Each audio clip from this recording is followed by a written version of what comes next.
2027 সালের জনগণনা কর্মসূচির অঙ্গ হিসেবে আজ থেকে সিপাহীজলা জেলা শাসক কার্যালয়ে শুরু হয়েছে 3 দিনের জেলা ভিত্তিক প্রশিক্ষণ শিবির। এতে জেলার 4টি শহর সংস্থা ও 7টি ব্লকের চার্জ লেভেল অফিসার, টেকনিক্যাল কর্মী ও 3 মহকুমা শাসক ও অতিরিক্ত মহকুমা শাসক সহ অন্যরা যোগ দেন। শিবিরে প্রশিক্ষণ দিচ্ছেন জনগণনা কার্যক্রম অধিদপ্তরের deputy registrar general Prosenjit Nath Chowdhury, সহকারী অধিকর্তা লুনা তামুলি। এছাড়া ছিলেন অতিরিক্ত জেলা শাসক সুভাষ দত্ত। প্রসেনজিৎ নাথ চৌধুরী জানান, লোক গণনার প্রথম পর্যায়ে আগামী 1 আগস্ট থেকে 30 দিনের জন্য গৃহ তালিকা ও গৃহ গণনার কাজ হবে। পরবর্তী পর্যায়ে 2027 সালের ফেব্রুয়ারি মাস হবে লোক গণনার কাজ। তাতে প্রতিটি মানুষের শিক্ষাগত যোগ্যতা, জাতি গণনা সহ বিভিন্ন বিষয় গণনা করা হবে।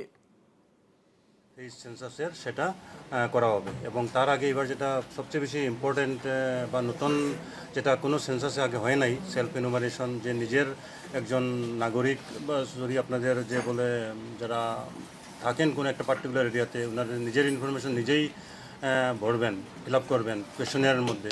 সেটা এবার প্রথম হচ্ছে, সেটা হবে আমাদের ত্রিপুরাতে 17 জুলাই থেকে 31 জুলাই